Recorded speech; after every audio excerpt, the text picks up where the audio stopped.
We are assembled today to observe the retirement of Command Master Chief Ed Lewis and recognize he and his family for over 32 years of honorable service to our nation. I ask that all those in attendance please silence mobile devices at this time. All military guests in uniform may uncover for the duration of the ceremony.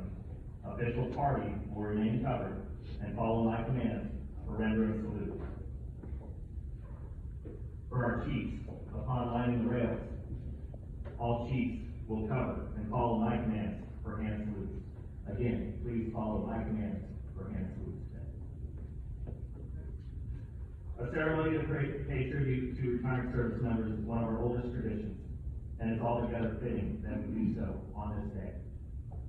Presiding over today's ceremony is Rear Admiral Brian K. Canoyer. I would like to extend a very special welcome to Master Chief Lewis's wife Michelle and two sons Elijah and Micah. Also joining us today are their distinguished guests, the 14th Master Chief Petty Officer of the Coast Guard, Keith B. Jones, and his wife Carol, the Coast Guard's Ombudsman at Large. Vice Admiral Kevin E. Lunday, Coast Guard, Atlantic Area. Master Chief Petty Officer Charlie F. Salt, Deputy Master Chief Petty Officer of the Coast Guard, and his wife, Chief Petty Officer Heather Salt. Will all guests please rise for the arrival of the official party? I ask that you remain standing for the rendering of honors, playing of our national anthem, and the invocation. Now, Master Chief, United States Coast Guard, arriving. Now, Director, Talent Management, Transformation Task Force, arriving.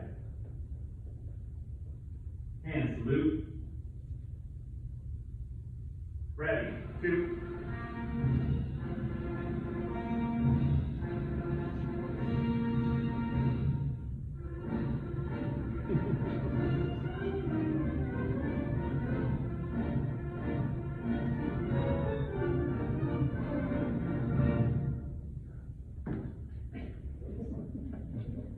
Ladies and gentlemen, today's color guard detail consists of petty officers from Coast Guard-based sportsmen. Today's national anthem will be presented by U.S. Fleet Forces Band, musician, 3rd class, Morgan D. Ramirez, United States Navy.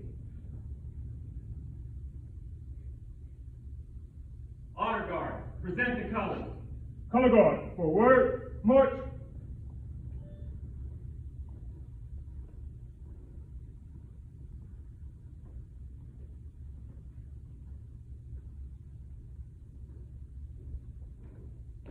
Colors, turn. Present, arms, and salute.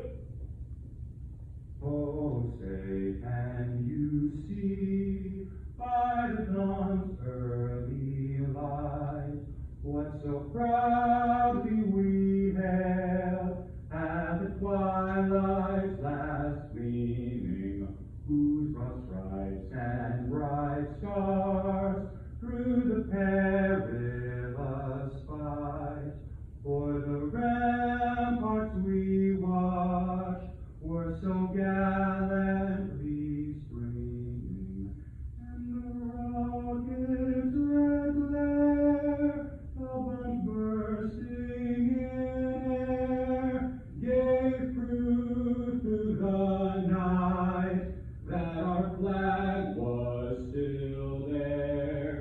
Oh, say does that star-spangled banner yet wave for the land of the free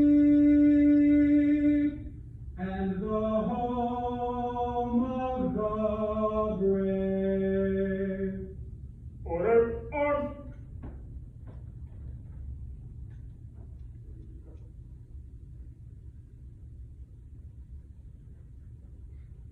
Ready, two.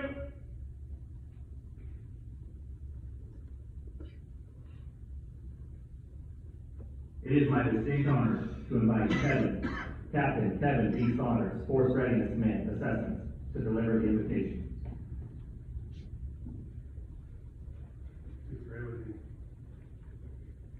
we thank you for the 32 years that you have blessed the men and women of the Coast Guard through the service of Master Chief Edwards. You equipped him with the leadership and vision needed to change lives. Through him, you have given us eyes to see new channels where there were once only shoals. Through him, you have given us ears to hear of a promising future when before we heard only forecasts of fog. Fill this space as we recognize and appreciate how you work through Master Chief Edwards for your glory and our good.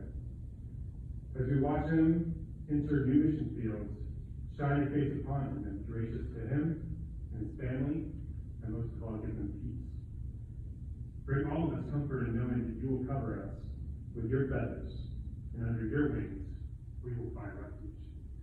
Defend us from harm, and preserve all that we hold dear, so that we may continue to follow Master Chief Ed Lewis' example of service to our community, to our nation, to our country, and to this world. In your faithfulness, we are shielded and secure, and we thank you. In Jesus' name, amen.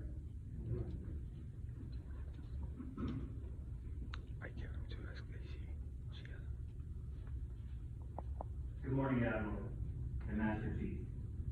We are here today to honor Master Chief Petty Officer Edward Lewis.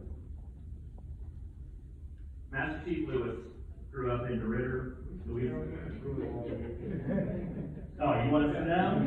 Yeah, let's go ahead and sit down.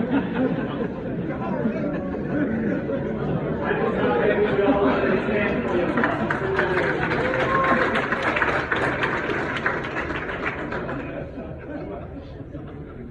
We can try it again. All right, there you go. Take away and not anticipate the command. Master Chief Lewis grew up in DeRidder, Louisiana. He joined the Coast Guard at the age of 18 and was assigned to Coast Guard Station Jackson in Jackson, Florida. Upon completion of basic training, after 3 years as a non-rate, he quickly advanced from E4 through E6 in less than 4 years.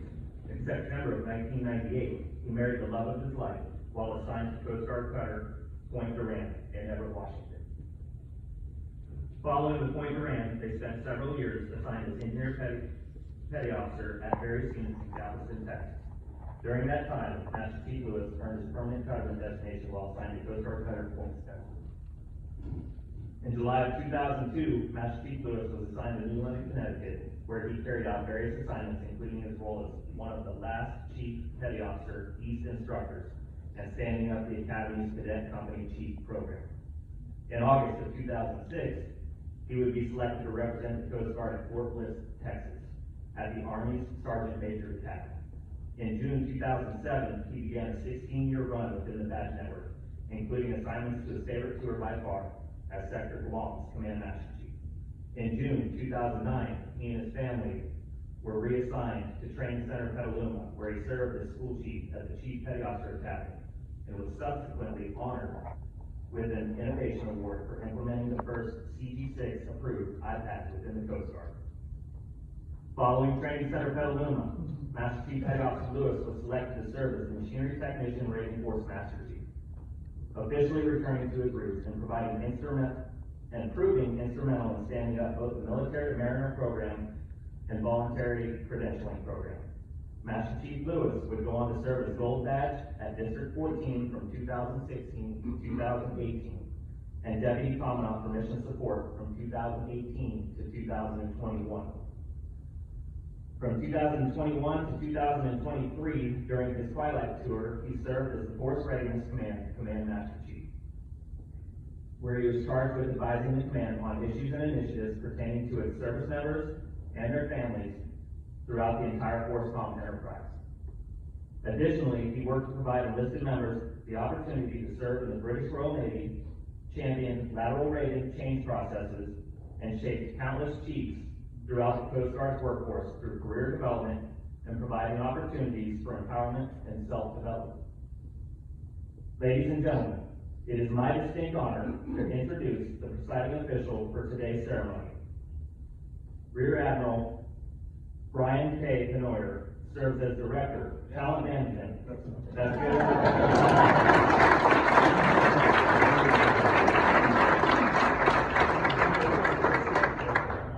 Yeah, I struck it from the program, but somehow reappeared. And it's so long and boring that even I can't stand here, so I'm sparing all of you the opportunity.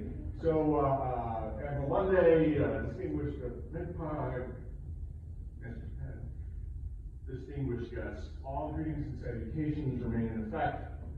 It is truly an honor to be here, and I have to begin by thanking the literal laundry list of Admiral Senior to me, who could have easily claimed today to be presiding official and allowing me to take the honor of being here for the retirement of not just my good friend Ed Lewis, but of Ed and Michelle. Truly the total package. The two of them are, I think, defining the term power couple in our Coast Guard. Presiding official has a great job, if you're not familiar with the military retirement, because nobody really cares what you say, they just want to get the money in the bank. With that having been said, I do have a few obligations on behalf of the Commandant. There's 3 messages that she expects and demands that I deliver on behalf of the service at any retirement. And the first is to the crew, the second is to the retiree himself, and the third, and most important, is to the family. I'll get to those very, very quickly and get on to the main event. But it would not be an Ed Lewis retirement if there wasn't a Sun Tzu quote and a history lesson. So buckle in. Here it comes. So the Sun Tzu quote, I'll just give you off the top because it's the obvious one for that. There are many translations. I have my preferred version, but the most correct version says that if you know yourself and you know the enemy, you will know victory in 100 battles. My preferred version of that is know yourself, know the enemy, know victory. And I put that in your mind because while I could probably jump in anywhere on the laundry list of career highlights that you just heard briefly overview, 16 years as Master Chief. Holy cow. Senior most Master Chief, is that right? Only. Any number of highlights that I can choose to jump in on, right? And we'll talk a little bit more about some of those particular things, but I want to use that Sun Tzu quote to take you to what I think, for me, knowing Ed and knowing Michelle, was really truly a pivotal one, which was attending the Sergeant Major's Academy. And I like to think Ed was quoting Sun Tzu before that, but he was surely quoting it after that. And really, this, I think, is important to understand that, that moment made Ed, I think, a different guy in terms of how he thinks about the larger purpose of our service. Because the Ed Lewis that I've known has consistently gone to that most fundamental teaching that all military operations must understand the context in which they occur. And that means you have to know the terrain. You have to know the culture. You have to know the people. You have to understand the purpose of a military operation in order to style it to be successful. And in that regard, I'll give you your history lesson right now. When I had the good fortune of serving alongside Ed and Michelle in Hawaii, it turned that there were many opportunities to travel to Guam and Saipan. And for some reason, the district commander was always busy elsewhere. So Ed and I routinely picked up the Guam milk run. And you heard earlier in his bio that Ed and Michelle, for sure, consider that time in Guam to be the highlight of their career.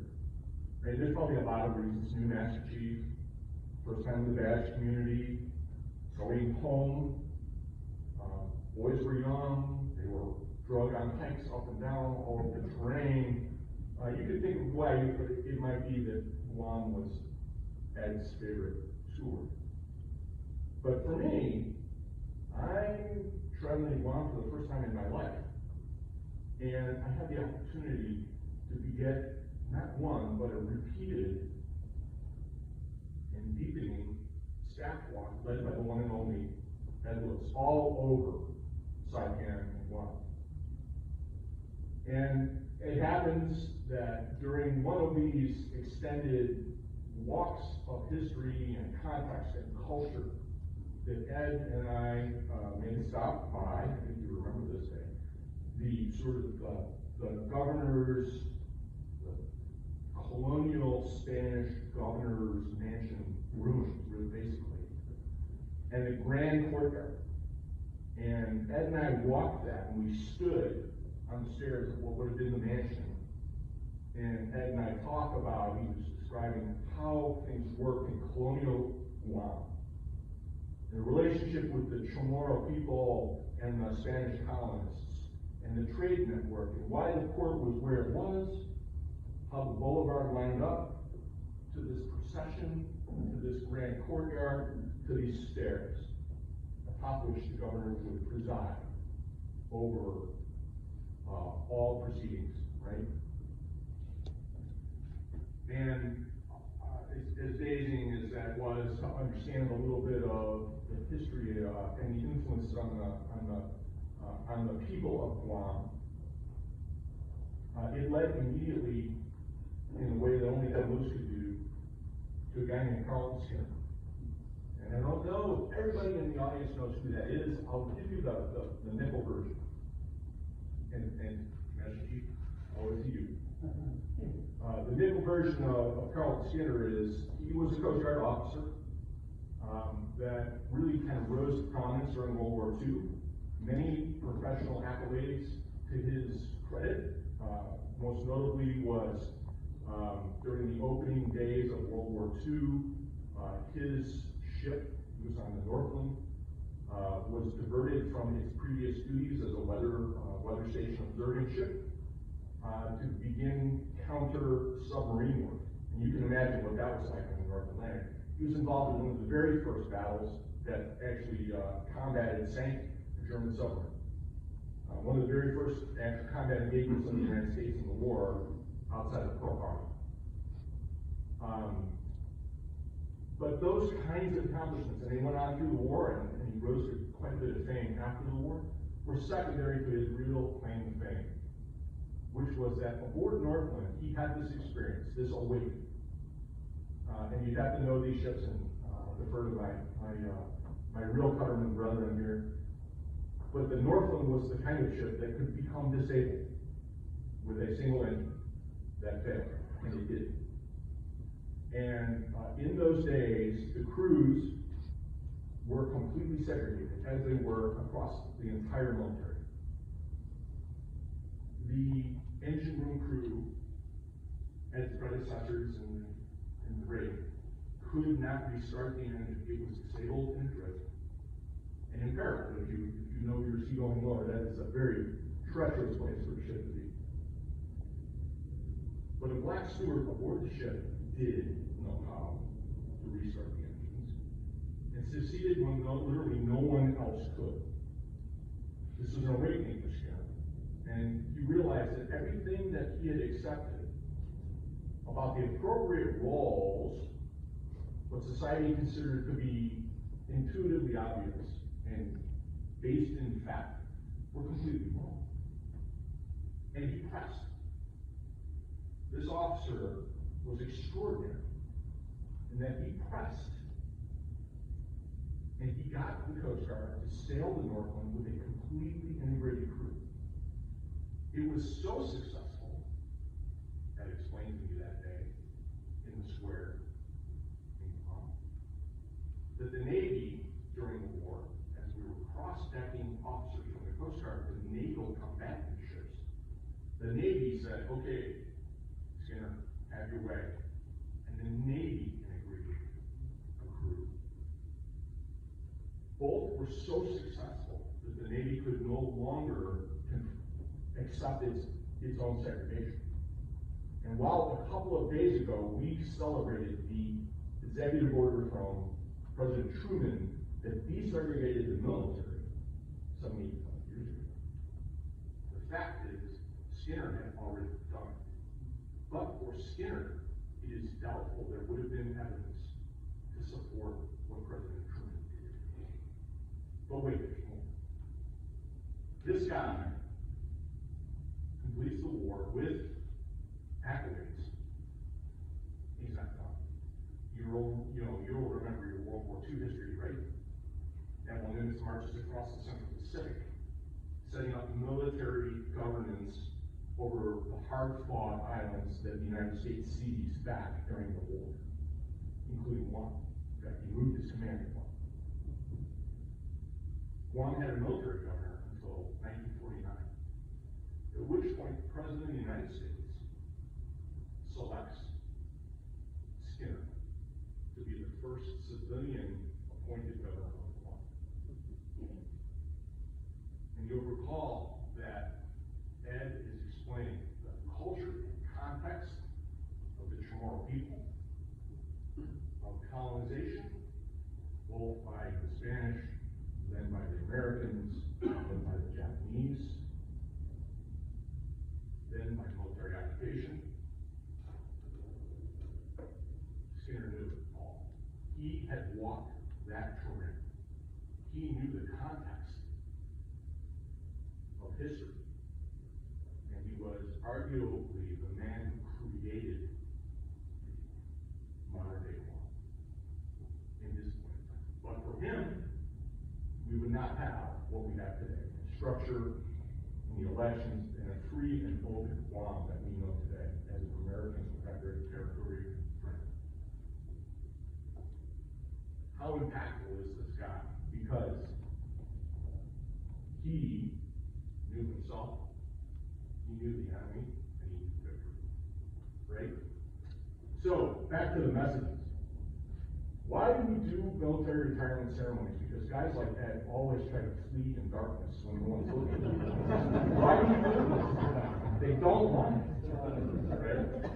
And the answer is very simply because for all of us that are serving, today is a watchful week. So Ed took upon himself over the course of his career to rise the standard of no less than a Skinner, to be that person, to be that mentor to others. And as he retires today, that burden now falls to those of us that remain in service. Those that he has mentored, those that he has trained, those that he has developed. And so, this recounting of past glories and amazing accomplishments is not simply to make sure that Ed knows we love him. It's also to remind ourselves of the standard to which we must now rise. So, for those of you in his crew, buckle up. All right, to the retiree himself, simple message Commandant wants to say. Well, let me come back to you, Ed, at the end. And instead, I'm going to shift over to the family, and I'll give you your message first, because frankly, you're more important than he is. How many examples? And you know how that so for Michelle, most particularly, and Elijah off in cyberspace, and Micah, thank you. This is for you. This is the message our service wants to leave you with, but it is also for your larger circle of family. I often say at a retirement, I have trouble imagining myself in Ed's shoes, but I cannot project myself into what this day must mean for you. And what you must be going through. But if I was going to have the hubris to guess, I would guess, were I sitting in your shoes, hearing us talk about this guy and all these accomplishments, you would be feeling some blend of pride in his accomplishments, very righteous, understanding that, like, all of those things are great, but you don't know the other side of this guy, he's a knucklehead, right? But more importantly, I think you would be sitting here thinking, as you softball at him, yeah, but to any of you all, as you recount his glories, do you understand how hard this time, this service was for us? As parents, as extended family, as nuclear family, it's hard. Do you understand how hard?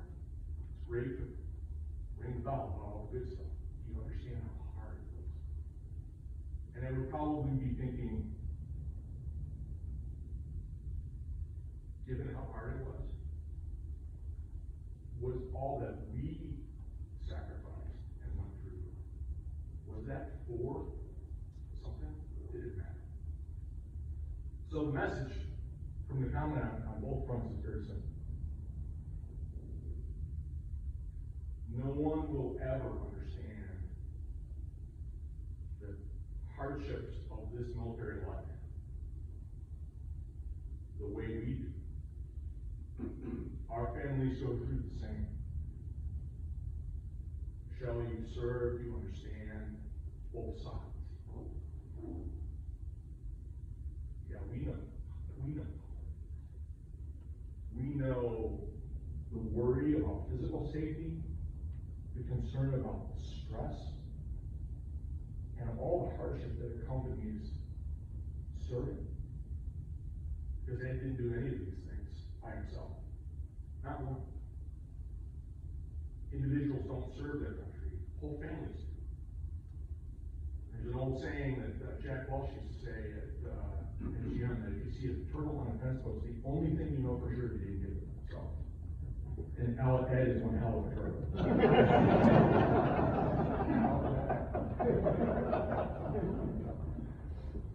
So, the duties that you all have assumed, the stresses you have borne, selfless. We do this, they gotta pay us, and they gotta pin medals on us.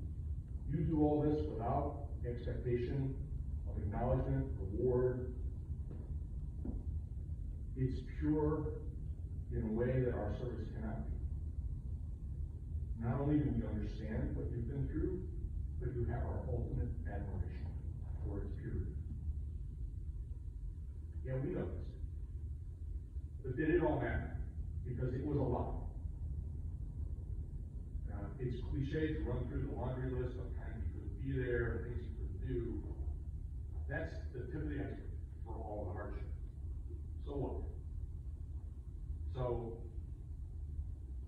I think the commandant would ask me to tell you very directly that in the most literal sense, you need to know there are literally men and women, children who lived, would not have otherwise done so but for Ed Lewis. And Ed Lewis could not have rendered that service had it not been for yours. And it's tempting at a time like this to make that like a sort of an academic or abstract statement. And I'll ask you not to do that. I'll ask you to imagine real life breathing human beings. People who went on to have lives, families of their own, to do good service to this country, to the world. Those human beings wouldn't be here but for you. They don't even know your name. But if they did, there would be hundreds, thousands surrounding you right now. Don't let it be abstract. That's real. It absolutely matters. And beyond that, you know all of the things we're going to say about that in a few minutes that he did that made not per se, the daring do of hanging over the side of a small boat and pulling somebody out of the water. But the things he did that made the Coast Guard the place that generates sentinels that can do those things better, faster, more completely, for decades and decades to come. The ultimate system thinker here wasn't satisfied to be super simple.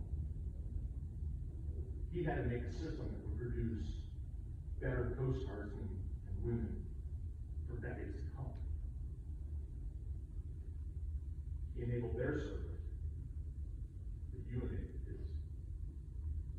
Did it matter? More than words could ever tell. And we are so grateful for your service.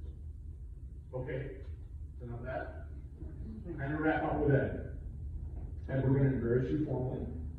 You know that's coming. No, first time. But that's usually socially, though, my friend. But, you know, before we get to the recounting of glories and praise of attributes, you know, really the punchline from the commandant for any retiree is pretty simple. The first part of that is that, you know, we all know the story, right? Retirees, I see all of my friends in the room present. Retirees glory in doing the following songs, right? Hey, how's that getting up at 4:30? You still liking that? You enjoy the uniform? How's the PT test coming? You enjoying that? Because I don't do any of that. I get up about 9 if I feel like it. I wish I'd sit on my little rock stool with a cup of coffee and I like it. And like, retirement is good.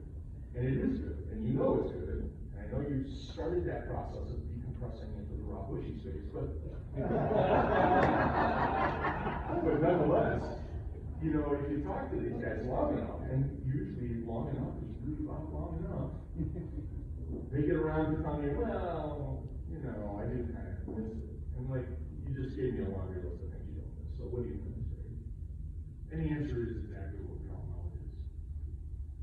They miss the sense of being part of a team that is so bonded and so, I don't even know what the right word is, so cohesive, that's a military word, that you're like one soul in 4 or 5 bodies. You know, when you're in that team space, you know what the other person needs before they can think of it or ask for it. Right? That's the secret sauce of all of our services. It's absolutely the secret sauce of the Coast Guard. I'd like to say that it's Admiral One Day's inspired leadership. I'd like to say that it's all the great ideas that get cooked up in the factory and out at headquarters. But the fact of the matter is, we run on smoking cohesion. And that's really hard to find outside of certain settings. The armed services are truly unique in their ability to create that, right? And so as you get ready to decompress, don't be surprised that you may miss that aspect. If not anything else, you'll miss that. And so the message is simply from the commandant, right? If you're missing that, it's because you're letting yourself think that you're no longer part of that team. And the message is, you're never not part of our team. So several of us know where you live, and we're not afraid to go there. So for the rest of us, don't let that idea creep into your head, because you're always going to be part of this team. With that having been said, it's time for me to embarrass Ed formally. So Ed, please rise, and let's get about the business of the public humiliation.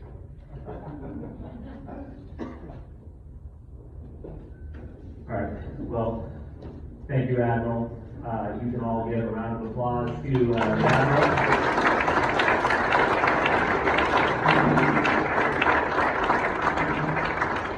And one to Master Chief Lewis, because if it weren't for him, you would all still be standing right now.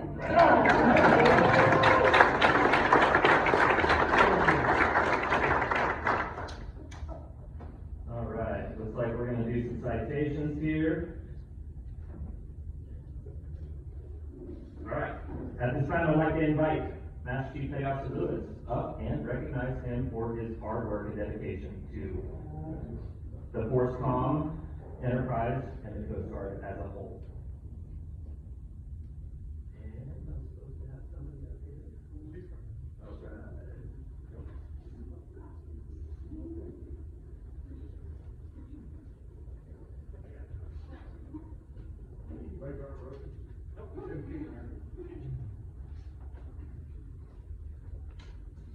All right, service members, attention to awards.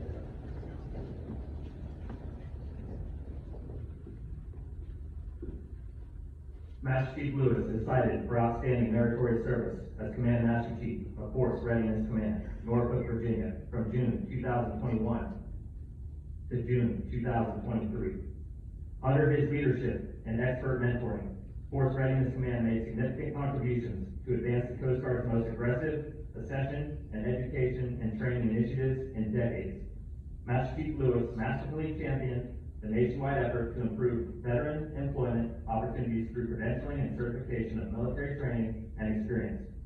He expanded access to credentials for active reserve, and civilian workforce via data-driven solutions such as the Coast Guard credentialing opportunities online and military gears career management tool. This initiative enabled service members to comprehensively research and earn professional certifications to bolster their personal development, as well as increase overall service readiness. As the Coast Guard's representative and senior liaison to the United States Naval Community College, Master Chief Lewis championed the collaboration with partners and stakeholders to enable Coast Guard members to earn their degrees in these relevant and service-enhancing fields.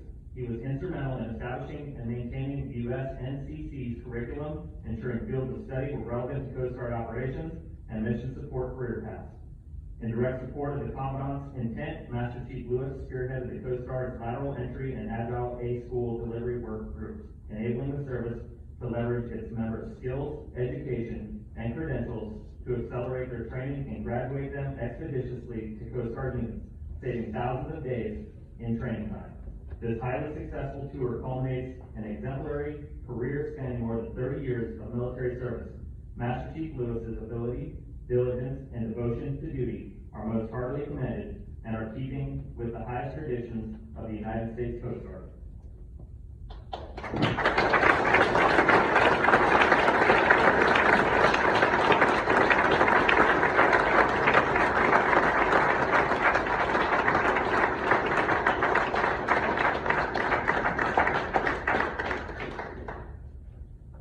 Guests may be seated.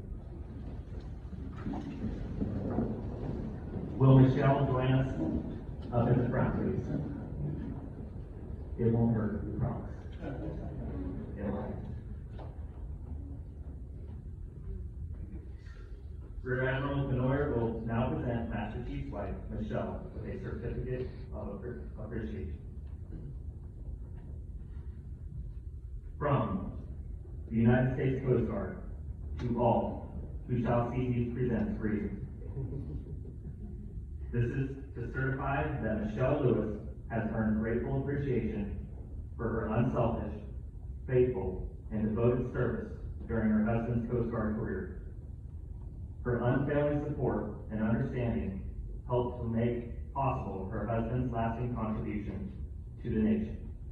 Given this 28th day of July, 2023, signed, Linda L. Fagan, Admiral, United States Coast Guard, Commandant.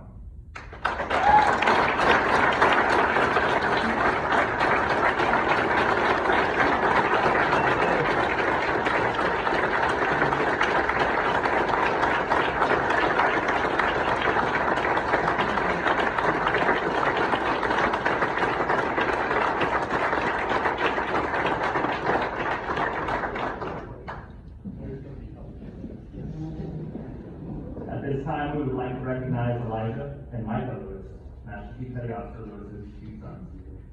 Micah, please join us on stage. Elijah was not able to make it today due to serving in the Air Force in Montana, but has wrote his father a letter we would like to share. There is a saying in the Air Force: there are E9s and there are chiefs. One is a pay grade, one is a leader. Level-headed and selflessness are the first words that come to mind when I think of you. You have a way of bringing people back down to earth when it feels it's imploding.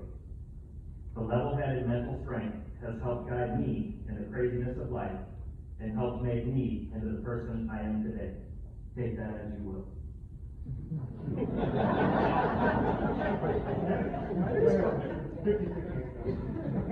Ever since I can remember, your primary goal has been helping others.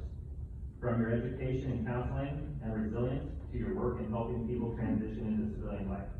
I could not be more proud of who you are, your values, and what you do. The military is losing one of its finest, but the fish and brewskis are calling.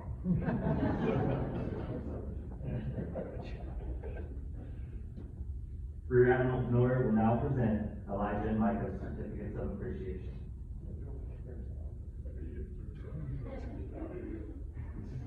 United States Coast Guard Certificate of Appreciation awarded to Elijah and Michael Lewis. To all who shall see these presents, greetings. It is my pleasure to express the grateful appreciation of the United States Coast Guard to you for enduring frequent separations from your father while he served his country. Your father often was required to do important Coast Guard work, which prevented him from spending more time with you. You should know that your father's successful career has been challenging and has required an unselfish devotion to service to others. He would have preferred to have been at home with you more often, but his outstanding work in support of our country was very important to your future, as well as the future of our country. Your understanding has been essential to his success.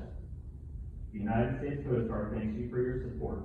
Given this 28th day of July, 2023, signed Jeffrey K. Randall, Rear Admiral, United States Coast Guard, Commander, 4th Readiness Command.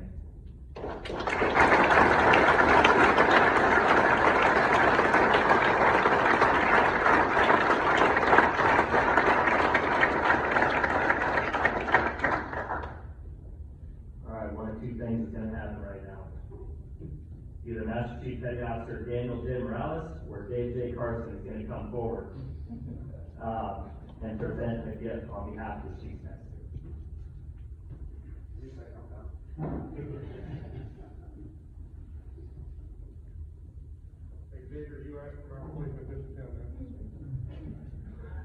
All right, so we all have tools of our trade, right?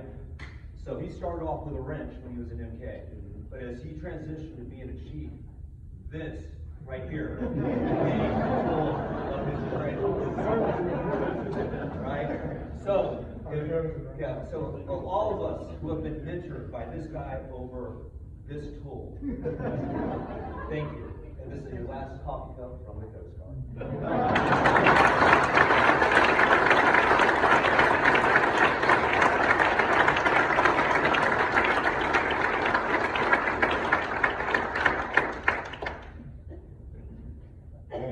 At this time, Captain Jennifer Grislack Ledoux, Business Operations Division Officer, will now present a gift on behalf of her division, and hopefully I didn't butcher the name. No.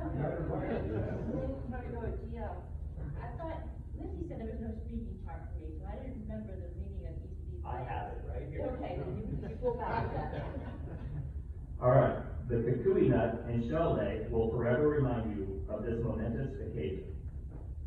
Your kid's leg represents the gratitude, strength, and success. The tea leaves leg are a symbol of good luck and blessings on the road ahead.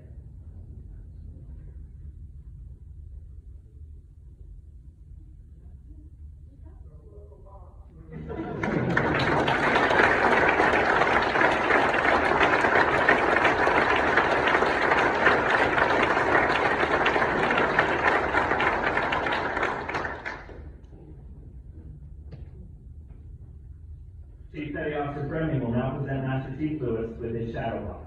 I'd also like to note that she is responsible for all the decorations at today's ceremony.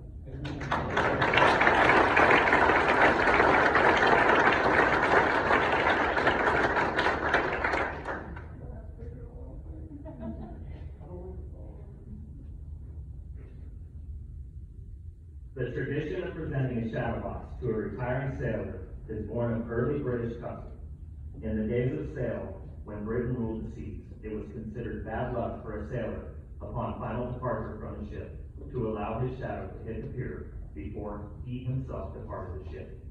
In order to ensure no such misfortune would befall their shipmate, the crew would construct a box of the finest timber and place within it all things that reflect his accomplishments. Only then could the man with the shadow of himself in hand, safely depart the ship and go ashore once and for all.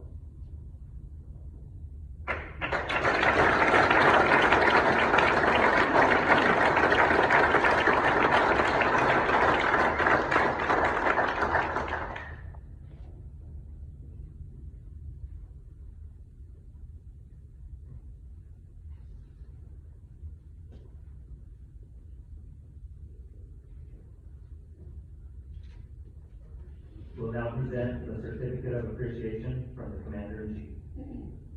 Certificate of Appreciation for service in the Armed Forces of the United States. Master Chief Petty Officer Edward F. Lewis. I extend to you my personal thanks and the sincere appreciation of a grateful nation for your contribution of honorable service to our country. You have helped maintain the security of the nation during a critical time in history with a devotion to duty and a spirit of sacrifice in keeping with the proud traditions of military service. Your commitment and dedication have been an inspiration for those who will follow in your footsteps, and for all Americans who join me today in saluting you for a job extremely well done. My best wishes to you for happiness and success in the future. Signed, Joseph R. Biden, Jr., Commander-in-Chief.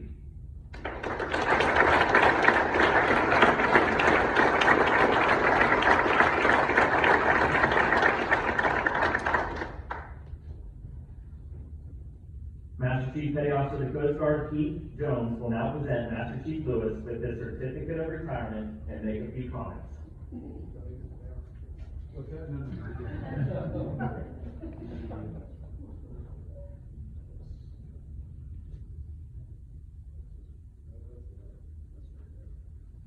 Keith, you want to read or you want me to read? Yeah, I want to read. All right, sounds good. Certificate of Retirement from the Armed Forces of the United States of America.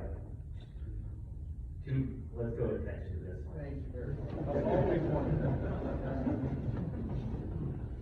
To all who shall see these presents greetings, this is to certify that Master Chief Petty Officer Edward F. Lewis, having been retired after honorable service in the United States Coast Guard, is awarded this testimonial as an acknowledgement of duty faithfully performed during a period of over 32 years, done at Washington, D.C. this 28th day of July in the year of our Lord 2023, signed Linda L. Fagan, Admiral, United States Coast Guard, Commodore.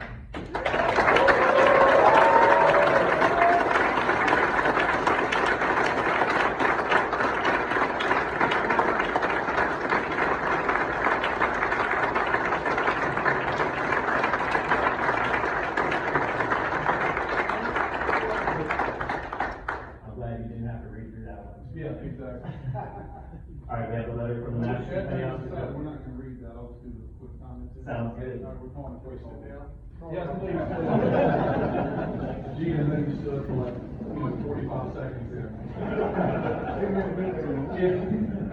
Okay, so this is a bit out of the norm, but, we started something at the spring senior leadership conference we had headquarters this year, where I had the opportunity to do a hailing farewell to the new gold badges coming in and the gold badges leaving. In the typical Ed fashion, he bolted and wasn't there for me to say anything publicly to him, because that's what he does.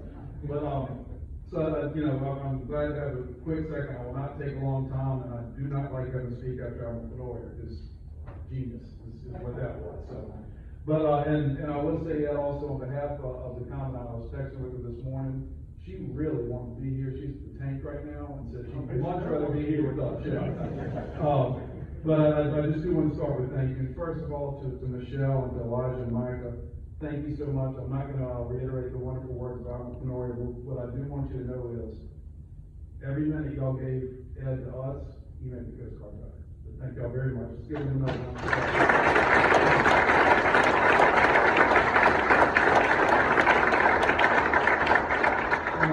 If you want to know what Ed means to us and to the Coast Guard, just take a second and look around the room. Look at the people in this room and the years of service, not just blue suiters. I mean, this is a true joint environment I'm looking out here at. I'm looking at senior leaders on the officer side, senior leaders on the enlisted side. Just Ed has made such a a tremendous impact, to us all. You know, I did learn this week, one job I would never want, the most difficult job I ever had was relieving you at DCMS, because those shoes were huge to fill, and I never did. But I did learn another job I would never want, being your secretary. I had so many, my phone, my emails, my texts, people stopping by the office, hey, I can't be at that retirement, you can tell me this. Everybody says thank you. I'm almost summing up the fact, but I'm telling you, people from all over the Coast Guard have reached out to say that. When you think of Ed's legacy, you look at leadership. You look at the layers of leadership we have in our organization, the positions as enlisted leaders we get a chance to do. Command cadre, Ed's checked that box. He's an EPO how many times? Yeah, wow, 3 times. The layer of, you know, the privilege to be able to be an instructor and to lead the future and teach the future as an instructor, as a company chief, as a school chief, at our Chiefs Academy. Ed's checked that box. When you look at our CCEL program, you know, 3 color badges, blue for FMC, silver badge, and gold badge command master chief. Check, check, check. As I was thinking about that this morning, I don't think anyone else of us in this room can check every box that Ed Lewis has checked. And it's truly amazing. And if you've ever had the privilege of going into Ed's office, and if you've ever had the privilege of watching the movie A Beautiful Mind, Ed is our Russell Crowe. And I will admit, I have spent hours staring at Ed's Beautiful Mind board, and I still don't have a clue what the hell it means. But I am glad that Ed Lewis knows what the hell it means. Because it makes sense to him, and he has a way of making it make sense to us. My favorite trait about Ed is that no matter what was going on in the Coast Guard, what's going on in the world, in his life and our life, Ed always made time for coffee and to talk and help you learn something. Feel free to join us in front of the Eagle at 11 o'clock. All right, let's go. Yeah, you know what? It didn't sound like her, but yeah. But he made, and you know, Dan the coffee mug, thank you for presenting that, because Ed's finger is always like this, whether it's a coffee mug in or not, he's always got that permanent coffee mug finger. But so many of the things that we're doing, you know, one of the tenets of Admiral Fagan's intent for us is to transform our talent management. And easy work, right, Admiral Fenway? But so we tend to think we've invented a lot of this stuff over the last 18 months. And when you start thinking about credentialing, licensing, CP cool, you know, military merit, lateral entry. Yes, Ed's been at the cornerstone of all those things, but Ed's been at the cornerstone of those things for 2+ decades. So this is not new. I've learned that from Ed, because you go to Ed, hey, I got a great idea. He's like, yeah, let me tell you how that came about 25 years ago. Yeah, exactly. And that's when Ed went to Force Comley, which I still believe is the greatest assignment in the history of the CCEL program. Ed Lewis running our Force Comley enterprise. I told Ed, I said, you know, you're going there because A, you know where all the bodies are buried, because you buried almost all the bodies. And you know, there was, you know, the great trait about Ed is his ability to just get after work. And you've quoted some pretty famous philosophers and strategic thinkers and all that. So I'm gonna quote probably the most famous philosopher in Coast Guard history, Admiral Charlie Ray. Well, when he says, hey, if there's a good idea, we need to be on like a hobo on a ham sandwich. Rob, how many times have you heard that? And that was Ed. You know, a lot of people can sit around and think of ideas and think of things, but Ed was the one that always rolled up the sleeves and found a way to help us get it done. So Ed, I just want to say to you, thank you for making this all better, and thank you for making our Coast Guard better.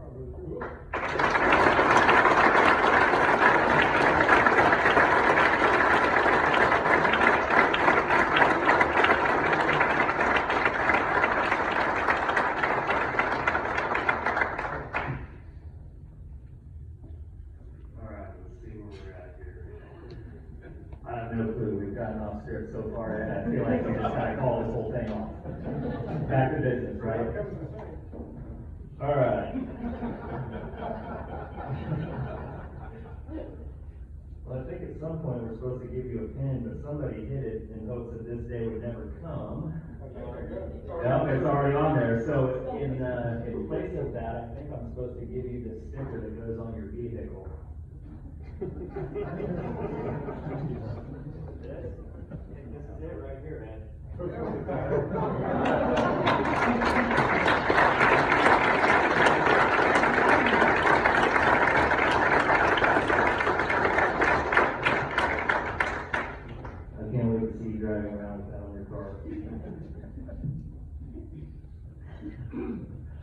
All right, Master Chief Lewis will now read his official retirement orders. And this is where the tissues come in handy, people.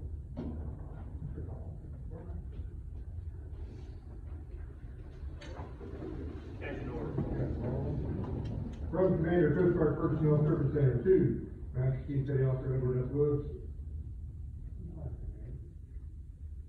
Active duty retirement orders.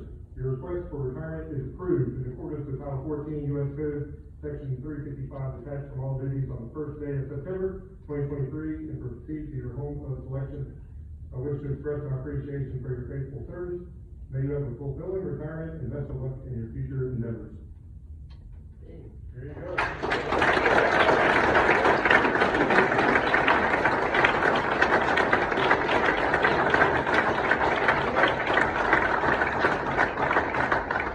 So we've got a pin, we've got a sticker.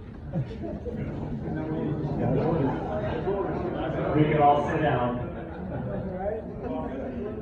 Ladies and gentlemen, it is my pleasure to introduce to you Command Master Chief Ed Lewis, United States Coast Guard, retired.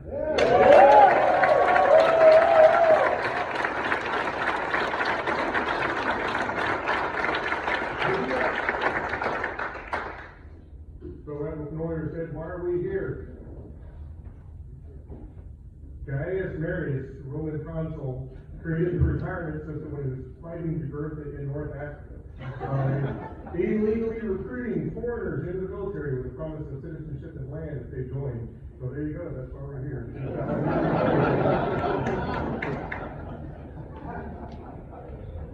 You asked. Yeah, there's a lot of folks here in Indiana. I'm going to go through and point some out. I was not going to do a retirement ceremony. I'm not a ceremony guy, so I wanted to make this a networking event, and we're going to get to what I'm talking about with some people in the room that you don't recognize, but I do. Admiral Linda Lee, it's always great to see you. Aloha. Admiral Joy, where's Hildy? She's not. And there you go, Hildy. Awesome. Admiral, I saw you sneak in. Ethan Carroll, thanks for coming down. My mom and dad, my dad sent me a text 2 days ago, apologizing, it feels bad because he's never made any of my, advancement ceremonies or wedding ceremonies. And he wanted to be here, he just had ankle surgery, him and mom can't come up. And I sent him a note back and said, don't worry about it. 50 years old, I have both of my parents, they're great relationships with each other, great relationships with my family. Most people my day and age, at my age, don't have that. Blessed beyond measure. Don't worry about it.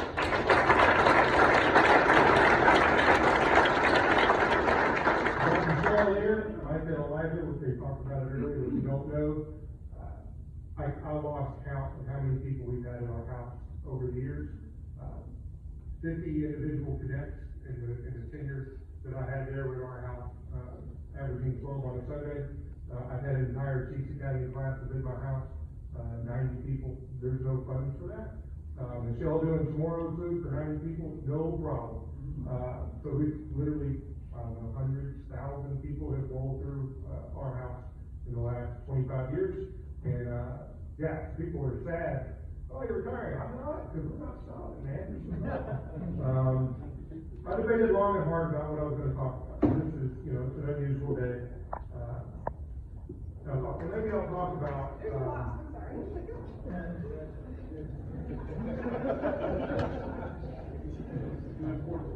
There's something close in the room. I thought about, okay, we'll talk about, why I think what I think, which is kind of unusual, I suppose, as a retirement.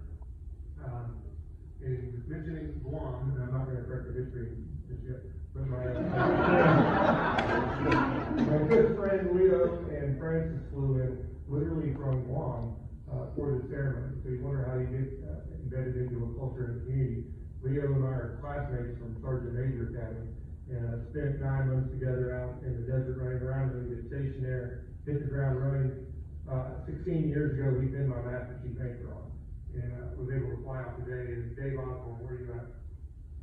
He's here somewhere. Ozzy, he's in the room. Ozzy, we went to dinner last night. I didn't know. Ozzy's a good friend of mine, and it was Leo's class advisor from USASA awkward to show up together, it's kind of fun. But you know, hey, where did I get, you know, how did I get here? My older brother was in the Coast Guard. Most people don't know that. He was pre-hire tenure. For those of us that have been old enough to remember what it was like, before all these programs came around. He joined in '88, and, about 1993, 4, started downsizing programs, and pre-hire tenure, you could stay in the Coast Guard, retire before if you wanted. It wasn't a big deal. Nobody cared. You just happy you came to work on time. And, he got caught up in either higher tenure or CR, whatever they call it, short term rental specific. He got hung up in that early on, 8 years in, and was, pushed out of the Coast Guard. Basically, the Coast Guard changed rules, after people had joined, and, I mean, you gotta keep up with the values and the leaders in your organization, not the ones that have left the organization. Organizations are not static. And he got hung up. And it's always sat back and thought about that. My older brother pushed out of the organization I joined right after I joined. But man, I want that to happen to me or my friends. So how do we stay on top of these things and think forward and help people think forward so they're not caught flat-footed? Coast Guard exists in 3 states. Really, like there's 3 different ways you look at the Coast Guard. It's a series of laws, rules, policy. Studies going back as far as the McClellan study in 1917 have shown you can break apart the Coast Guard by activities borrowed out to other organizations more efficiently than what we do. We're a series of laws. The Coast Guard really is. And we could be broken apart. Stuff like ships, airplanes, IT systems are the Coast Guard.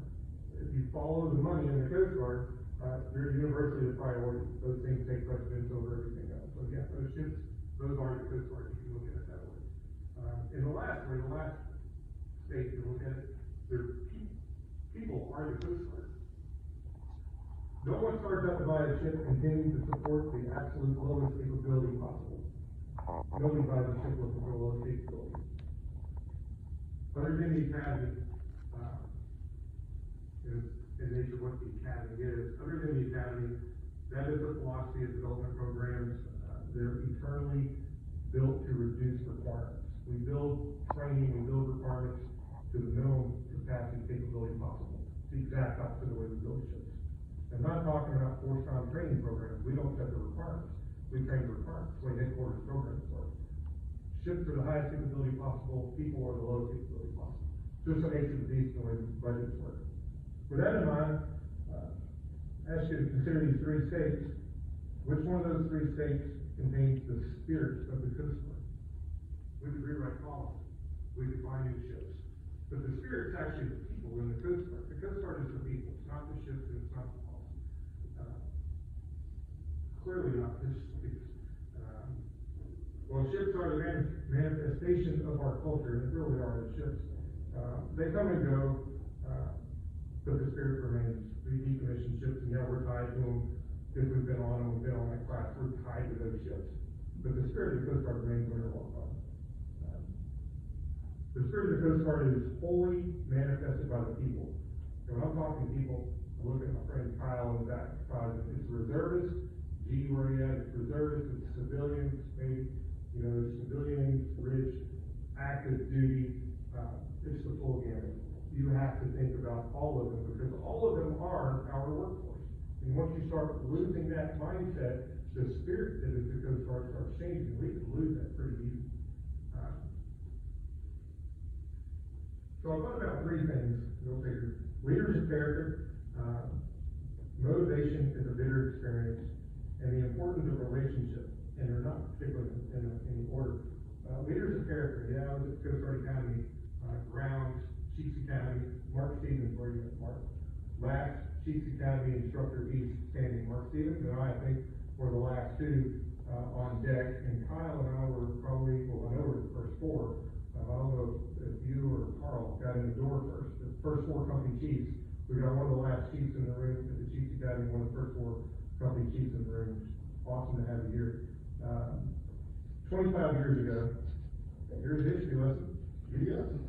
25 years ago, 2 of my prior shipmates, in E3 and E4, I knew both of them, I was certain of them, had left the ship that we were on, and they got transferred to other ships. One was on the Mariposa, and I forgot where Linda was at. Somehow they got ousted from government housing. Can't remember the story, doesn't really matter. At the time, if you were E4 or below and single, you could not collect money for housing. And if you got bounced out of housing, the Coast Guard had one option for you. You had to move back on the ship. It's a married couple, told to go move on to 2 separate ships. I thought, man, that's crazy. So, you know, hey, here's MK2 Ed Lewis. What do you do? I'm not gonna make first class, and this is weird. I thought, oh, I know, I'll write a letter to Vince Patton. So I did. I wrote a letter to Vince Patton, and he gave me a hard time because it was long, and I didn't know what meant back then. But here's all the scenario, and here's all the things I thought about, and what do you think?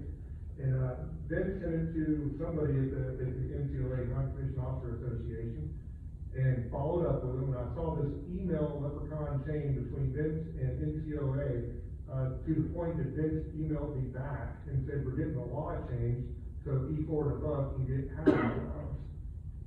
And it dawned on me when I was first making E6, you know, back in 98 or whatever it was, 98, that, man, Vince is onto something.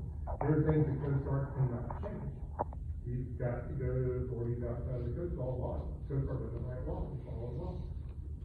Vince is Nickbog, he's not just bouncing over somebody on staff, he's emailing me back and forth. He just knows who I was. And certainly didn't expect to bring that up today, I know. But I thought about that for a long time. It's like, what? There's these big problems. We have ideas, but nobody knows how to get after them. And it's one of the reasons that I went and worked with Sandy O'Toole, Chiefs Academy. I'm like, okay, well, they need to those 3 times, you know, back hurt, knee hurt, tired of carrying guns, I'll go to the Chiefs Academy thing, and maybe I'll learn something about this system and how it works. So I go to the Coast Guard Academy and get the Chiefs Academy. We're there for a year. I did 2 cutters a year on shore, did 2 cutters, did the Chiefs Academy. I come home, Michelle was expecting my son, they're closing my school down. Not a fun conversation. I'll stay here. I fought to get the job at the, it was LDC, I was trying to get into I was trying to get on the OCS staff. I ended up in the barracks, which turned out great. Opened another door. I'm at the Coast Guard Academy, and the senior cadets were teaching Coast Guard history in the summer.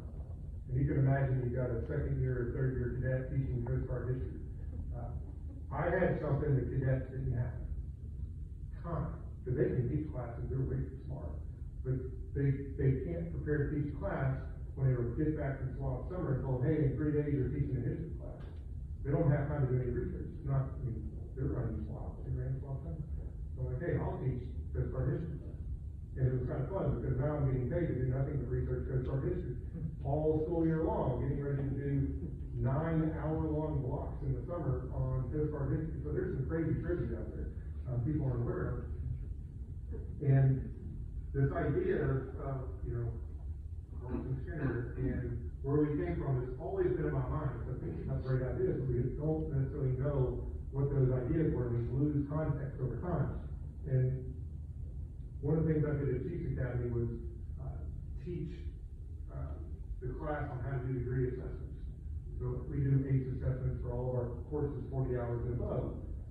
So you have a 40-hour course, you work with ACE, you get some college credits, take another 40-hour course, you get some college credits, another 40-hour course, you get some college credits.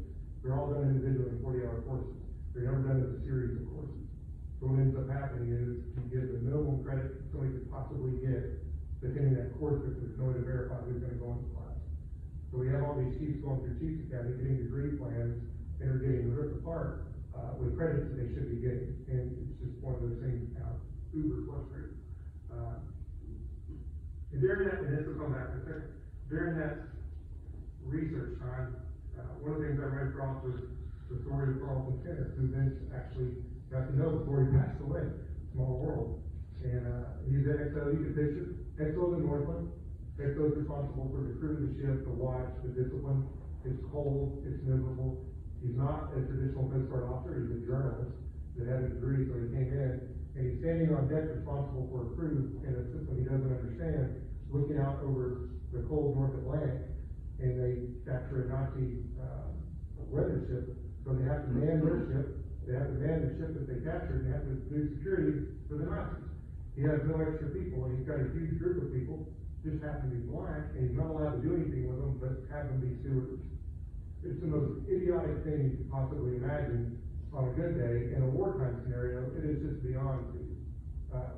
And if you read about Oliver Henry, he was a mechanic before he came into the Coast Guard. That's why he knew so much about engines.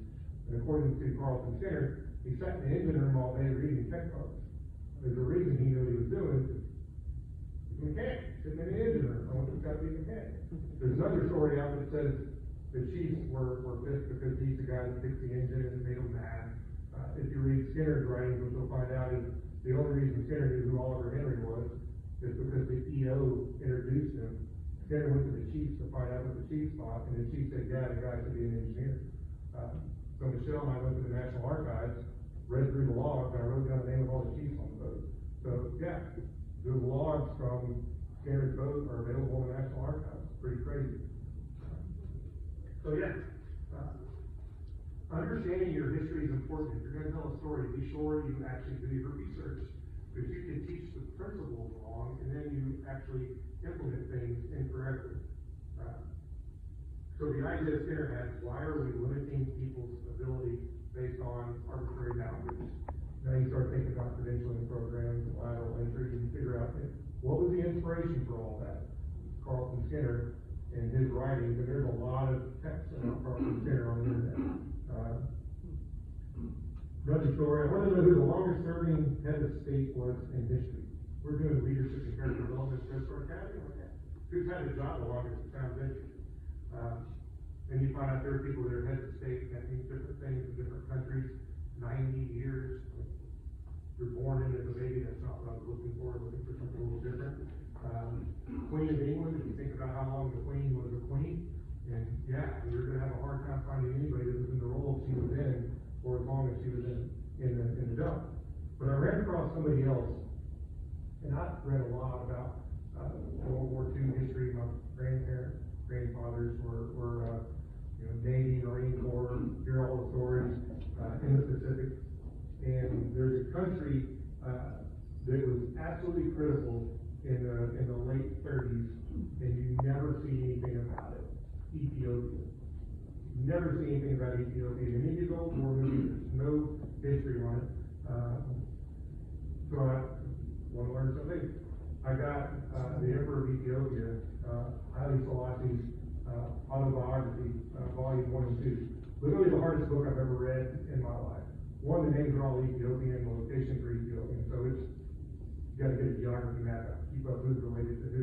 And the other side is, it's a very deep look into what imperial countries were doing during empire time to African countries. And it's not a fun picture. And what happened to Ethiopia after the war is not a great picture. But to understand that part of the world, thanks, so imagine you're the leader of Ethiopia, your lineage goes back hundreds of years. They contend to King Solomon's time. You can document 1600 years pretty easy. After that, records are a little more challenging, but 1600 years, possibly after King Solomon's time, lineage of families. Fascinating, right? Italians come in, jack the country up. They make Haile Selassie leave. He did not want to leave, but they didn't want to break the Davidic line. So they made his people make him leave. Comes back in with the British, pushes the Italians out. And this is the same time major countries are carpet bombing civilian cities to break the will of the people. That's the mindset at the time. So Haile Selassie, run out, country's devastated, comes back in power. African country. Most people in this country would think of them as savages or something. What would Haile Selassie say to his troops coming back into the country? Take no actions that bring disgrace on the good name of Ethiopia and our Lord and Savior Jesus Christ. Let the Italians leave the way they came in. Fascinating. Let them leave the way they came in. Take no actions to bring disgrace on the good name of Ethiopia. Completely different than anything else I've ever heard, right? So what do you know about Haile Selassie? His real name's previous name before he became the emperor, Safari Man. Safari may not sound familiar, but in Ethiopia, the word head is Ras, who is Haile Selassie. He is Ras Safari. He's Ras Safari. So you see the pictures in the Ras Safari movement, the guy with the lions and the king, that's actually Haile Selassie. Leader of character, beyond anybody else I've ever studied. Guy, that's amazing. What we talk about that. Admiral Togo, Yashiro Togo, 1905, fighting with the Russian Navy.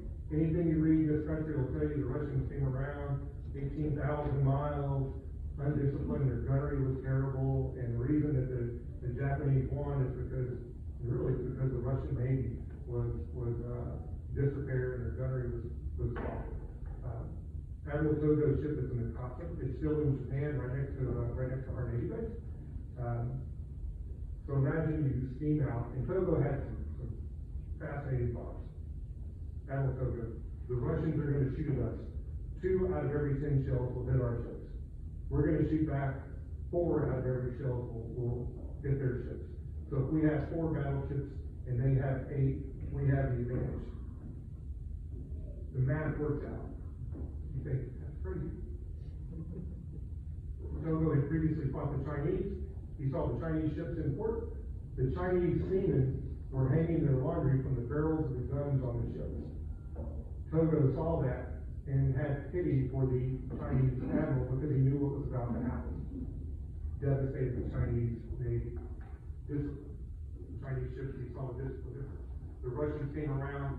Togo's on the bridge of his ship, and he believes if he does not flinch, he stays on the bridge, his troops will continue to fight on the ship. If I stay here, they'll fight. That was the Russian accuracy. The Mikasa was hit 40 times, 10 times by 12-inch diameter rounds. Togo stood on the bridge the entire battle, lasts 2 days long. They sink, the Japanese sank 36 ships, captured 3. Togo lost 3 torpedo boats. Devastated the Pacific fleet completely for the Russians. They no longer exist. At the expense of 3 torpedo boats. But when you read about it, it was really leadership, the way he carried himself, the confidence he had, the confidence he put into his crew, and the way he maintained his ship. And if you can't learn something from that, there's nothing I can do for you. I could go on, and I thought about it. We talk a lot about China. Ongata, My 30-Year War, he was the last Japanese holdout, wrote a book. Imagine telling a story to yourself so much that your mother comes out with a bullhorn telling you to surrender, and you're convinced the Americans have captured your mother and they're making, so you go back and he was fighting for 30 years, like burning crops and shooting people. Mitsuo Fuchida led the attack on Pearl Harbor, Fuchida actually lived through the entire war, wrote a book about it, became a Christian missionary, ran around with Billy Graham after the war was over. But when you read his book, it's a play-by-play between the biggest Pacific battles in the war. Fascinating. Henry Fuji, the last Manchu, last emperor of China, terrible person. The last book I read, we talked about last night, China's Destiny and Economic Theory. I read on this trip to Okinawa, there and back. What is China's destiny in the view of the Chinese? Chiang Kai-shek, that ran around with MacArthur, wrote a book in 1947, called China's Destiny. And there's a lot of mistakes in it, from our opinion. It's really interesting to read it and get an idea of what the Chinese think. What an idea. What do the Chinese think? Great book. Ben Locke from Guam. Ben Locke, Camp Locke's named after him. Lived through the occupation, wrote a book about it. If it doesn't make you cry, nothing on the planet will the thing that stands on. You read to seek inspiration. You go to Guam, you try to learn about Guam, get to know the people in Guam, Saipan, Okinawa. You try to get to know them and who they are, not what we think about what they should be doing or how we should treat them. Just get to know them as people. And the last thing I'll say on that is, It's got to do with reading. If you study what you know, you will only learn what you do. So pick up something you don't understand and read it and have fun with it. 2012, took over the RPC job. The first thing Rich Kramer told me I had to do, I think the day I got there, I think, reduce your training account by 40%. With no bounds on what that meant, you gotta reduce funding 40%. There's no money that's getting allocated in other places. Okay, giddy up. Money's going to higher priorities. Problem, we're maintaining ever increasing technological shifts with ever reduced training. Contracting out deep technical skills, that's why we went to the Royal Navy. They needed help, we had people. Rotation people through units very fast, what you end up doing is reducing their experience on those platforms. So we've reduced training, we've reduced time on the ship. People are out, we no longer have the organic capability to maintain our own ships. You rely on contractors. So look at horrible problem. And then we start mil-civving positions, taking military positions to civilian. It makes sense in a lot of cases, and I advocate for it in a lot of cases. A lot of jobs should be civilian. But when you're doing it because you don't have faith in the enlisted workforce, priorities are off. The way that you get that is that you rotate people through jobs so fast that it breaks faith with people responsible for the ships. So you have to change the way you do business. And it is hard to get people who realize, their castle they built is a bad castle. And man, you tell them that, it's not fun. What we needed was a way to prove military skills between civilians and military, what the equivalence is. And it gets back to the 40-hour course problem. Opportunity presented itself, and this is where I haven't told these stories, inside baseball.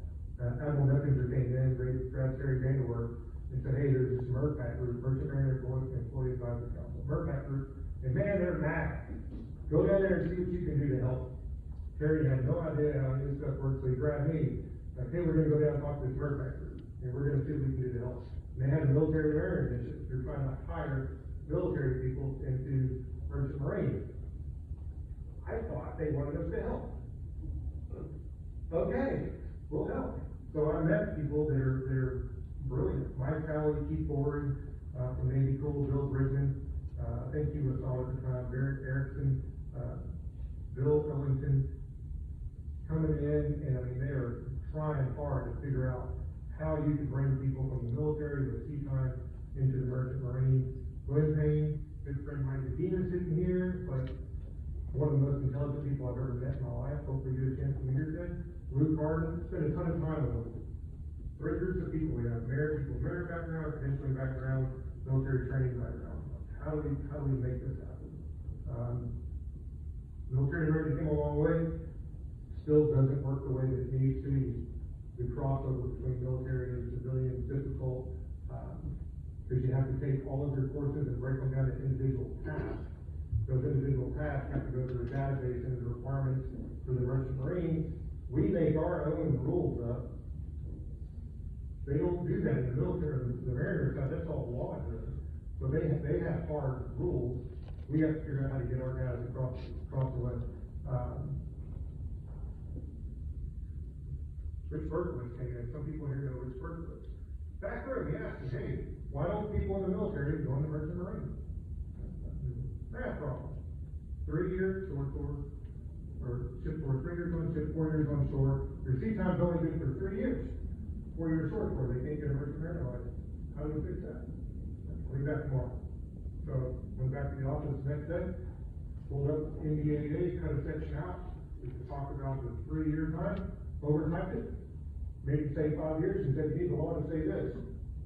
He took the market guy and said, there's checks, and hey, 7 years, well, this is pretty sweet, okay. Now, if he comes good for 7 years, you go to 4 years short course, we're good to go. Got an email from Barrett Erickson, NDAA text about the credentialing program. Hey, what do you think about this? Had not been submitted to Senator yet. I'm like, well, it's great, except it doesn't include Coast Guard. So we're back to include Coast Guard, send back to the Senator's office. Guess what we have? Credentialing program. Awesome.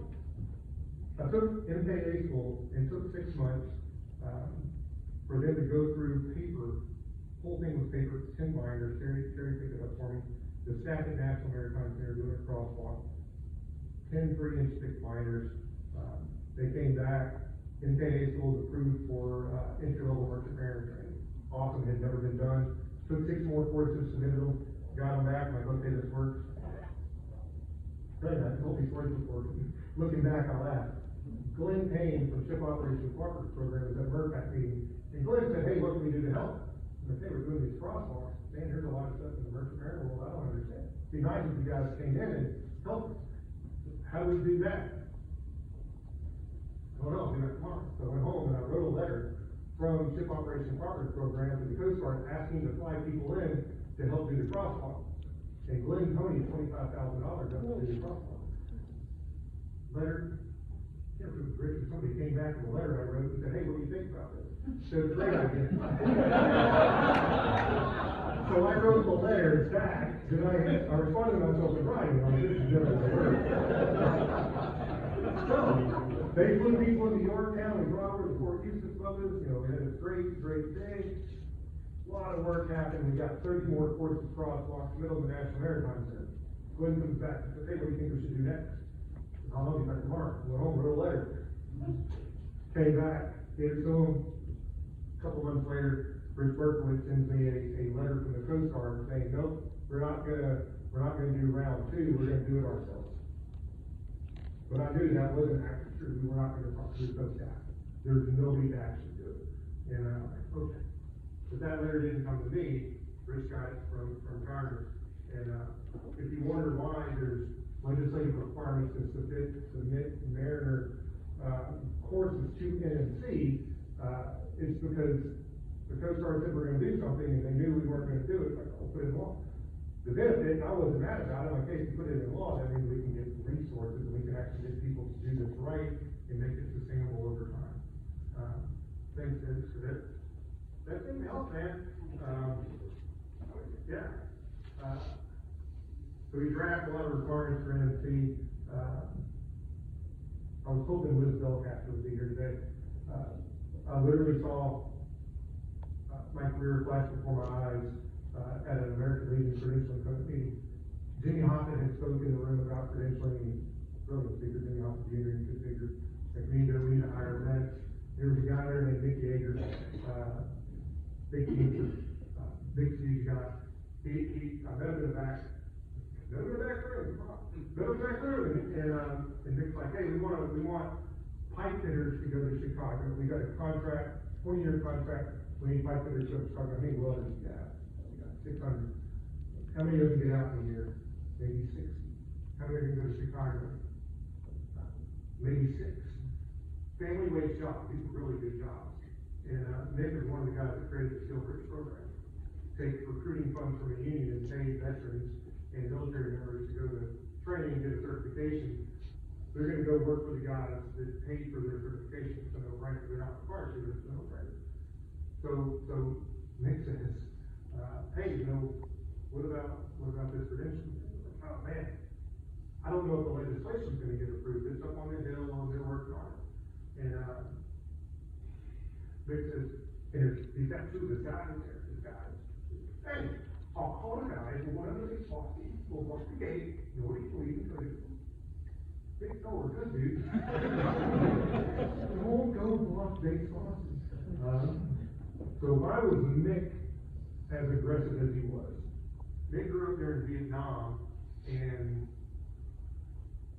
people get upset when they see veterans under bridges. Some people get angry when they see veterans under bridges.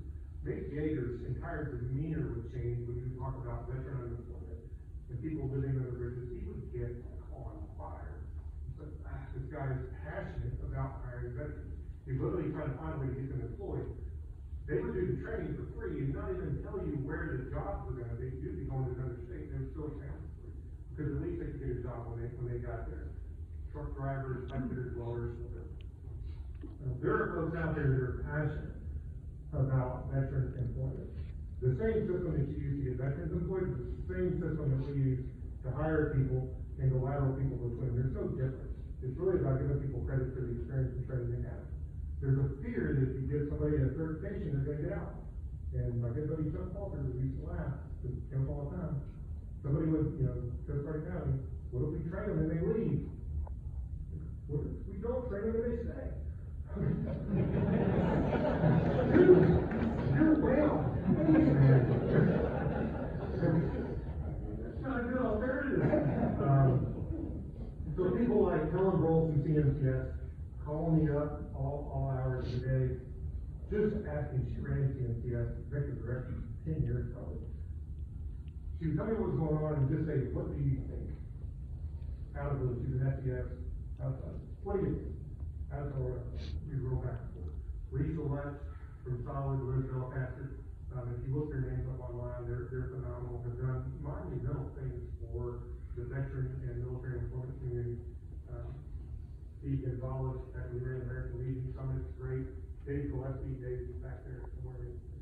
Virginia Technical Academy, retired EMC, working with NCCER, pulling stuff out of the Coast Guard to give our engineers max credit in the NCCER world, honestly, so they can get employment. When they're out, turn that thing around better, makes them more employable when they're in. Dave does that on his own time. That's a crazy thing. So if I go back in time, my force note turned into military banner blueprint, that turned into turbo sailor, turned into mill gears.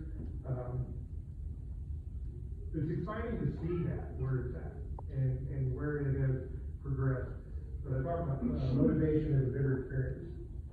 Outside of the Coast Guard, Keith, who really designed the program, Lisa says, they call me the godfather of mill gears. Keith and Lisa are really good credit, because you can have an idea on paper, have the crazy stuff on the wall, but somebody's got to IT it, they got to data it, they have a crypto dude, or somebody go in there and actually do it. This is gonna be hard to explain.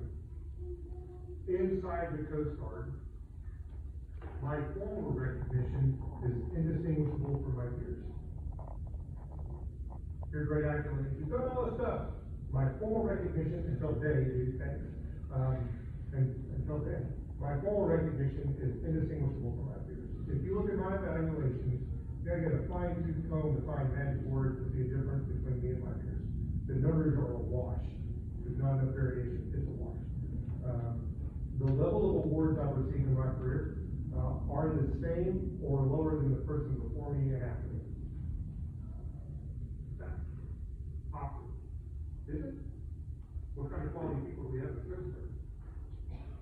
People sitting up 2 days ago, and I responded back, I'm just a dude, right? I'm just a dude, at least passionate about something. But I am indistinguishable from my peers, and I don't think there's a problem with that. If your motivation is based on formal recognition, you will eternally be dissatisfied. You will never be satisfied with formal recognition. It will never meet your expectations. And the reality is my evaluations and award levels would have been the same whether I did any volunteer work or not. It wouldn't have made any difference. My satisfaction comes from two things. I have got a great family. And I got a great family. We just came back from 3 weeks in Okinawa. It was awesome. I didn't think about none of y'all. Great. They're still here. I'm not crying. I'm happy, man. We're gonna eat them. It's good. And the other thing I have is great friends. There's great friends in the Coast Guard all over. Some are retired. Some are gonna retire for a long time. And they're not bound by the uniform. Your friends are your friends whether you're in or out. They don't change. We have a good dinner last night, have a good laugh, and Ron and Ozzy, and have a good old time, and I've been on 3 hours sleep for the last 5 days. I don't know what I said. The two things I'm gonna walk out of here with are the things that make me happy now. So hopefully we see I'm moving on a lot. And all of this was in the DCMS weekly. Thanks, Rich, for keeping me from getting in trouble. So nobody can say, hey, you did something wrong. I've drafted legislation. I've edited executive orders. Created systems that improve every member in the Coast Guard's employment potential, ability to get certifications, and to earn degrees. That military program is DOD. It's not just Coast Guard. They baited this program with Coast Guard information. Nobody in the Coast Guard knew that at the time. But they built that program with Coast Guard information because we had access to it. Here's how it works. It's all DOD. And quite frankly, if I was sticking around longer, it'd be DHS too. We find a way to run DHS. So I'm walking away, and all right, we've moved some monumental bridges. In light of all of that, I am not satisfied. I'm not. We are not doing enough. TMX was created specifically because we've got a long way to go, and we can't afford to let things sit. The spirit of the Coast Guard is at risk. We have to protect that, and all we can do is fix our people. We could do more. I was asked, hey, what's next? And there's a group of 4 individuals that are exceptionally passionate, and they're talking about creating a nonprofit to advocate on the maritime industry. Maritime industry is key to this country. Logistics run through the water. Our foreign military assets depend on ships. We cannot have the world's greatest navy protecting sea lanes void of American ships and sailors. That makes no sense. We have a workforce challenge in the maritime industry. I've been asked to come in and take a leadership role. Should that come to fruition, I'll be working with a nonprofit. When I'm done, I think that'll be the 7th nonprofit I've worked with.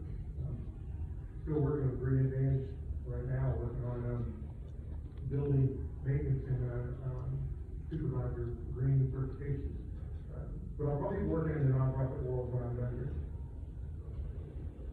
And honestly, we're only here today because Leo flew in from Guam with Francis. He was there when I finished, so we get here for your retirement. Now we gotta have a retirement. So I thought long and hard about it, and today really is a networking event. I know there's people in here that you do not know. And they're critical for me. This is, mind you, get to know her, you find out what she does with the International Maritime Organization outside of the Coast Guard. Fascinating people. Lisa was in Hawaii with us. Nice quiet lady on the side. Lisa, what do you do? Don't tell them. They come and ask you. If there's anybody in here with more righteous mission than Lisa, I'll give you $5. You're not. She is doing exceptional things outside of the Coast Guard. We met with Gene for breakfast 2 days ago. Man, find out what's going on. What can we do to help? And if Leo and Francis can fly 6,000 miles to sit back and hang out today, then you have time to eat next door, because Michelle found a Filipino lady with a food truck, and it's a busy school, man. So yeah, please don't run away, join us. I'm hoping everything's set up, Lindy's not throwing rocks at me. So food will be next door. Find somebody that you don't know and get to know, because this really and truly, I'm still going to be here. I'm still going to be in Carrollton. Gio and I are still going fishing. So we're here. We're happy. Never seen Michelle happier than when we were in Okinawa. Fantastic. We're a good place. But you don't have a chance to see each other then once you walk out of the door. So this is your free shot on goal to meet some people that I personally invited, because they're good people. And thank you for being here.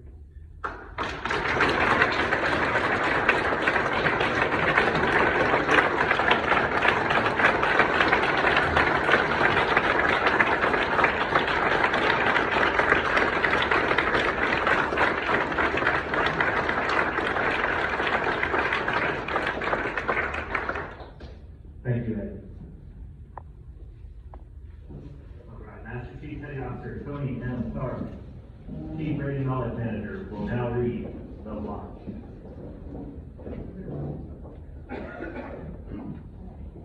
We have one more formality, and after all that we've heard of the amazing things that you've done, I really want you to remember to go to retirement. You built your career on a legacy that came before you, and we will continue to build that legacy after you leave. And I know that you'll be in touch with everybody here to kind of see that play out, but we're going to formally read the watch and relieve you of your duties, but know that your legacy will continue.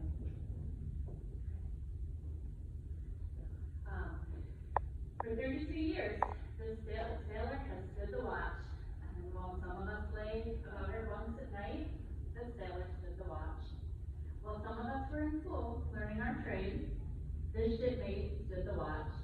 And yes, even before many of us were born, the sailors stood the watch. Well, the shipmate. As our families watched the storm clouds of war bring on the horizons of history, the sailors stood the watch. The sailor looked ashore and thought his family often needed his guidance, but knew he must stay because he had the watch. For many years, he stood the watch so that our countrymen and we could sleep soundly, in safety, knowing that the sailor would stand the watch. Today, we are here to say, the watch stands relieved. Relieved by those he guided as he led, but relieved by those he has led, guided, and trained. Sailors, you stand relieved. We have the watch.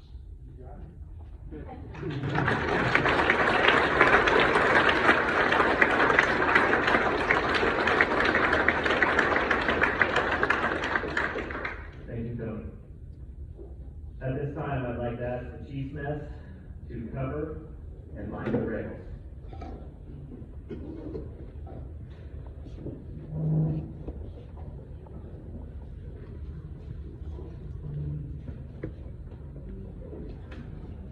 Vince, we're gonna need you up here. There you go.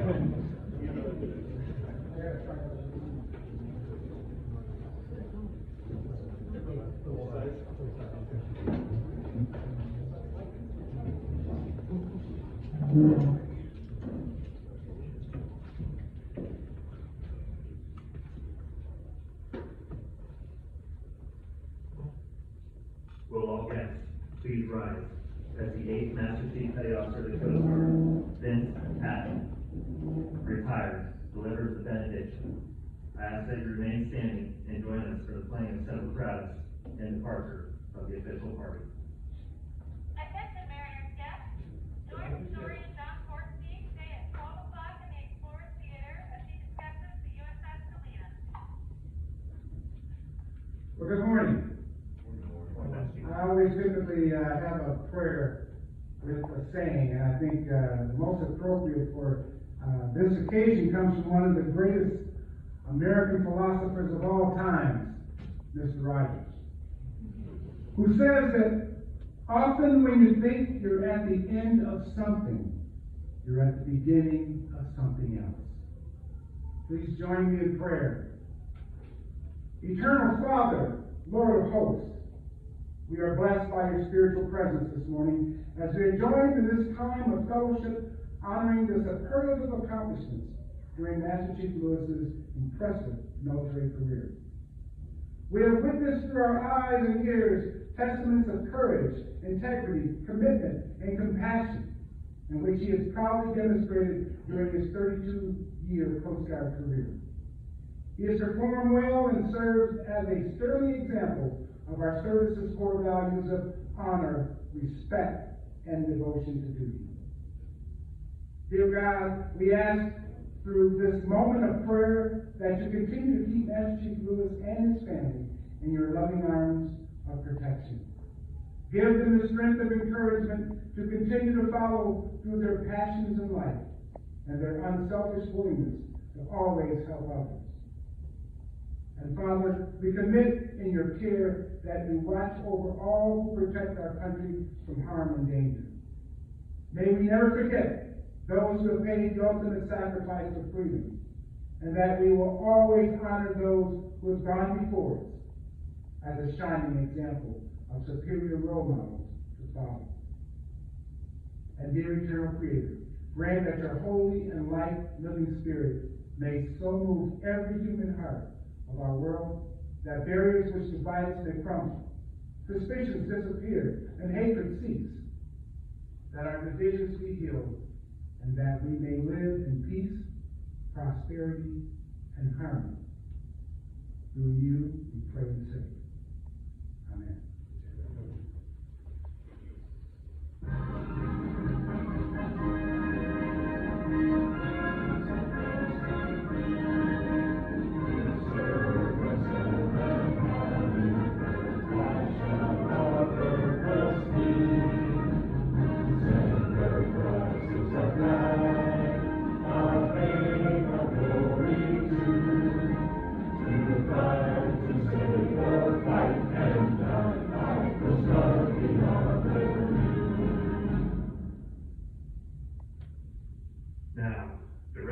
Talent Management Transformation Task Force departing.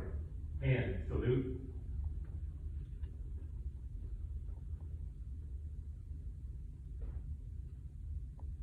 Ready, 2.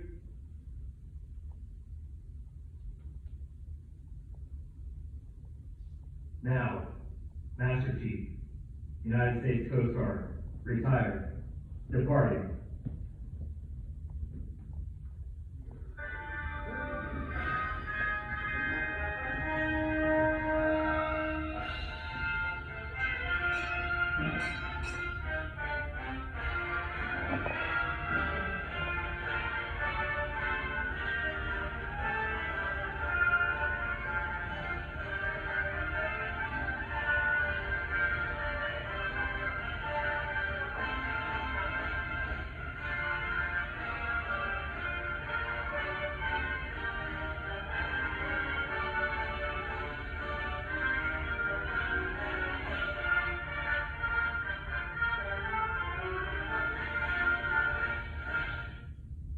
Ladies and gentlemen, this concludes today's ceremony. On behalf of Forscom, Ed, and Michelle, we thank you for being a part of the ceremony.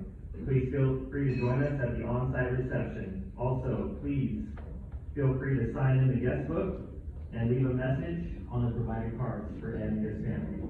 Thank you. All right.